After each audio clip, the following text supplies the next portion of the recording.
War. War never changes. One could argue that every nation can be defined by the wars they fought and the men who led them, and the U.S. is definitely no exception.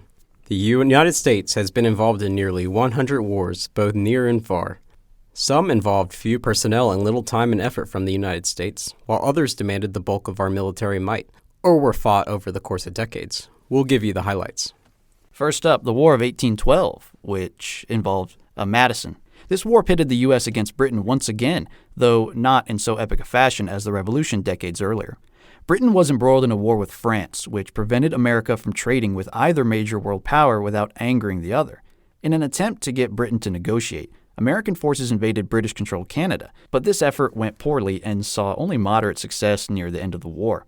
The British struck in Baltimore but were defeated at Fort McHenry, but not before they burned down the White House and other D.C. landmarks.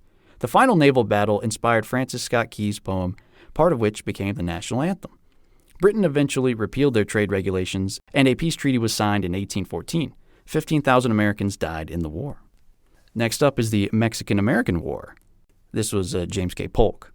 This 2-year war, from 1846 to 1848, was fought over Texas.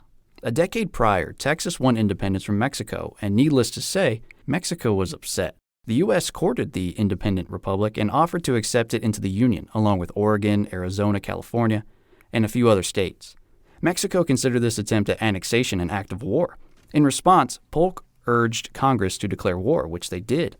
With an army consisting mostly of volunteers, the U.S. defeated Mexico, and the Treaty of Guadalupe Hidalgo was signed in May of 1848. As part of the treaty, the U.S. assumed control of Texas, Arizona, Wyoming, California, Utah, New Mexico, and Nevada, cutting Mexico's territory in half in exchange for a measly $18 million. Don't say we never gave you nothing. And now, the Civil War. Abraham Lincoln. As the nation grew and new territories were added to the Union, tensions between North and South came to a head when newly elected President Lincoln announced that slavery would not be allowed in any new American states, angering Southerners who were already critical of the federal government's supposed overreach on the matter of states' powers. It also would have given non-slave states a national majority. Many Southern states seceded, 7 in total, forming the Confederate States of America. The next few years saw the North's strategy change from only quick suppression of rebellion and resolution to total war, as the South put up stiff resistance and Lincoln's aims became abolitionist. Loss after loss led to the destruction of the South's economic lifeblood, with countless acres of cropland burned to the ground at the hands of General Sherman. Confederate armies began to surrender, and when Confederate President Jefferson Davis was apprehended in Georgia in the spring of 1865, the war ended. At least 600,000 men died fighting in the Civil War, with the majority being Union soldiers. Hot take, General Robert E. Lee, most overrated general of all time. How could you say that? Get out of here. Wasn't even good. Leave the studio now. Don't disrespect that man in my presence again. Yeah, right. They did like a statistical analysis of all the generals, and he got a below average score. With like win-loss ratio and things like that? Well, it was a lot of other factors, but yeah. They determined that a random person would have done as good as Lee did. Ouch. Now the Spanish-American War in the late 1800s. McKinley led that one. The first overseas conflict fought by the U.S. The American Navy easily defeated the fledgling Spanish fleet in the Philippines, while McKinley prepared troops for a mission to take Manila. The U.S. liberated Cuba from Spanish control, granting them independence, but they did not do the same for the Philippines. Yeah, they kicked the Spanish out of there, but they kept it under U.S. control, angering guerrilla rebels who had requested American aid in the first place, and leading to further conflicts in the future.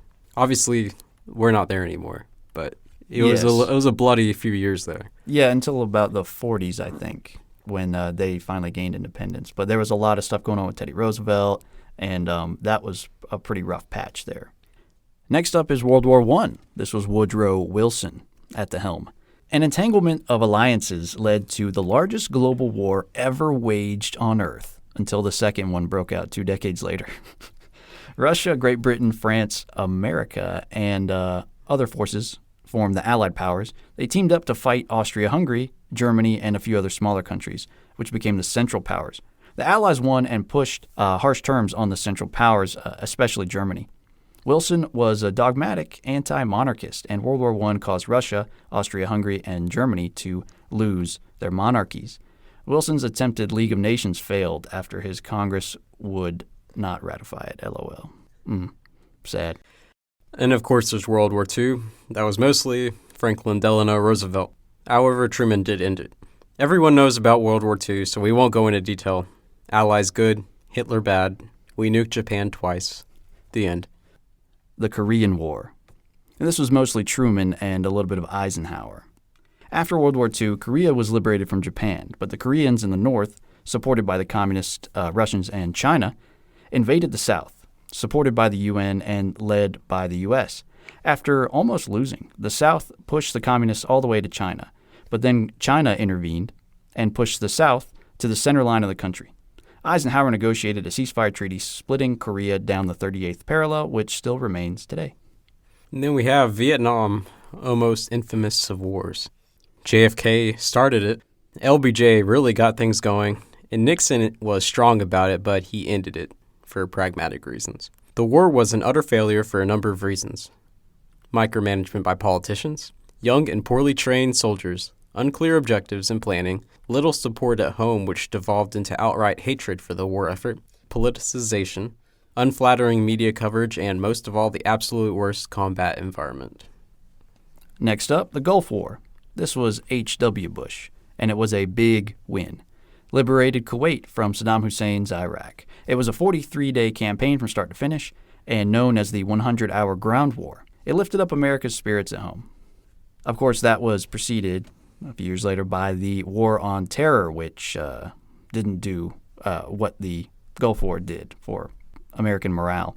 This, of course, was involving W. Bush, Obama, Trump, and Biden.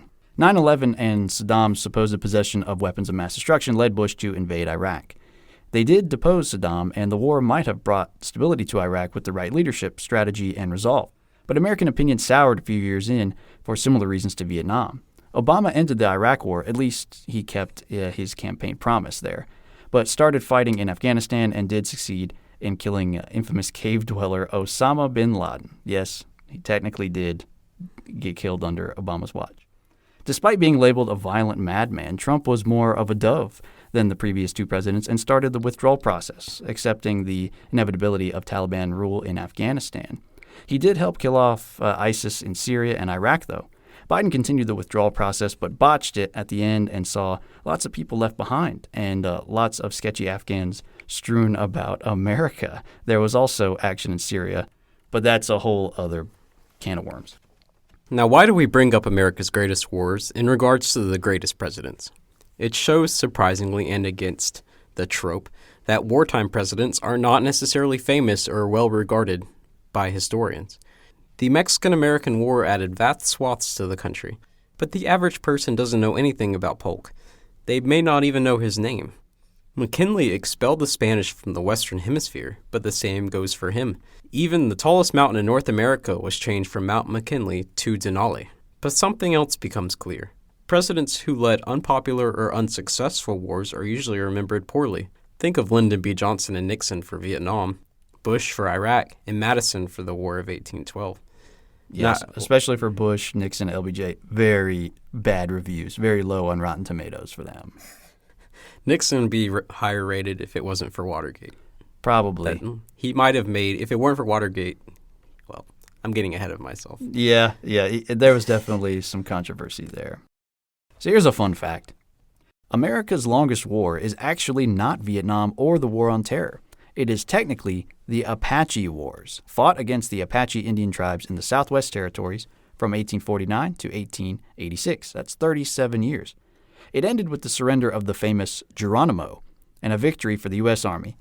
Apache raids continued sporadically well into the 20th century, however, so one could argue that the war might have lasted until about 1924, when the final Apache raid ever recorded on U.S. land occurred. I think they just stole some horses, so can you really consider that an act of war? Maybe not. You be the judge of that one. Anyway, the 37-year portion of the war involved 12 presidents in total, from James Polk through Grover Cleveland. Thanks for listening to the Sons of Antiquity highlight reel. To hear this clip in context and to enjoy our full-length episodes, check out the links in the description or search Sons of Antiquity on YouTube, BitChute, Spotify, or Apple and Google Podcasts.